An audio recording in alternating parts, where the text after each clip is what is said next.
We're going to start this preview of the season here on the Sweat by going through some of the major conferences.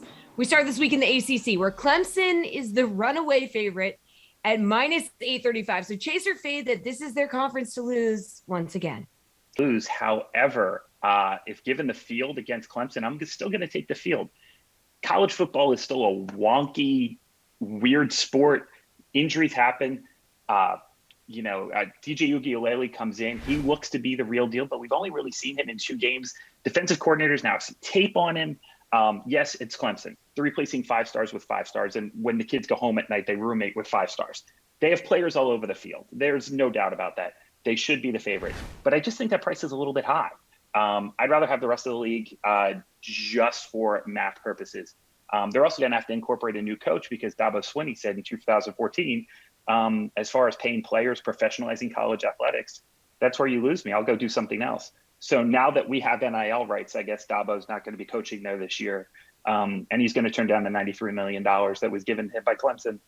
So they'll probably have to get a new head coach here too. Definitely. I mean, I don't know if 93 million could sway him, So we'll see. Yeah, we'll have to see. But I mean, Collin, the ACC is broken up in divisions like many of the larger conferences. So somebody does have to win the division that Clemson isn't in. The current favorites for the ACC Coastal Division are North Carolina at plus 110 and Miami, Florida at plus 135. So chase or fade that UNC should be the favorite here. This is really, really close. I think UNC is the much steadier team. I think Sam Howell is definitely one of the top 3 players in the league. They have better depth on the offensive lines, but the problem with UNC this year is defensively they lost a little bit, but 2, they really have some questions at the skill positions. They have a lot of guys who have a lot of upside and a lot of talent, but they haven't had a chance to show it on the field yet. Miami has Don Chaney, Cameron Harris, the fantastically named Charleston Rambo. They got guys all over the field who can really play at a high level.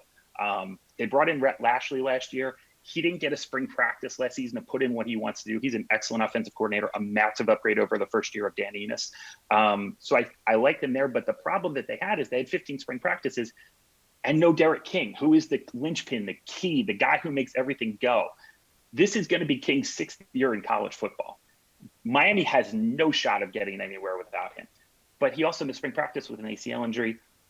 His timetable is still a little rushed. We don't know. Probably back by the UNC game, but like some of these other games, maybe not. We just don't know yet.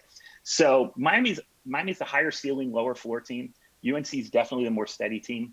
I think at this point right now where they stand, I'd go with UNC.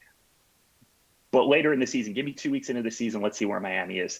And then we can really make some better judgments.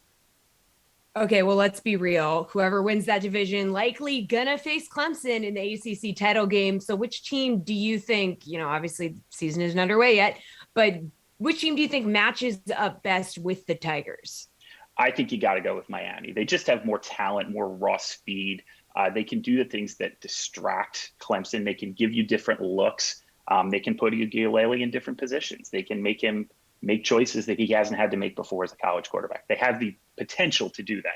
Now, remember, they did lose 62-26 last season as well against UNC. They also got firebombed. I think it was 42-14 by Clemson earlier in the year. So, when Miami loses, they lose in spectacular fashion. It's very South Florida. When they go big.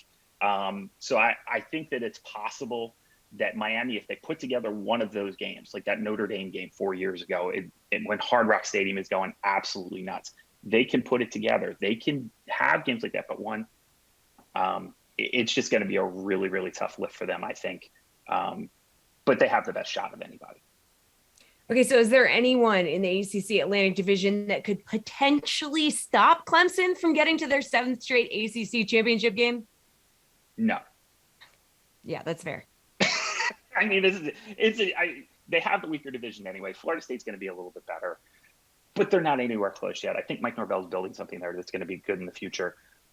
But it's not even close. I mean, they should roll through. Now, what might happen? It's still college football. They did lose at Syracuse in the Dome 3 years ago. It does happen, but they'd have to lose twice.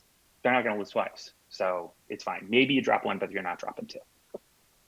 Okay, Collin, finally, give us one bold prediction for the ACC this coming football season. I'm going a little off the board here. So Florida State's win total is set at 5.5 right now. I think that's really low. They've brought in a ton of talent. Mike Norvell has calmed the waters with the donors and the high school coaches and all the people he upset when he first came in. I think that they've got a real shot to get to 7 or even 8. Schedule this season: Jacksonville State, Wake Forest, Louisville, Syracuse, and UMass. That should be 5 wins right there. They get North Carolina State and the Hurricanes at home. They get BC on the road to finish the season.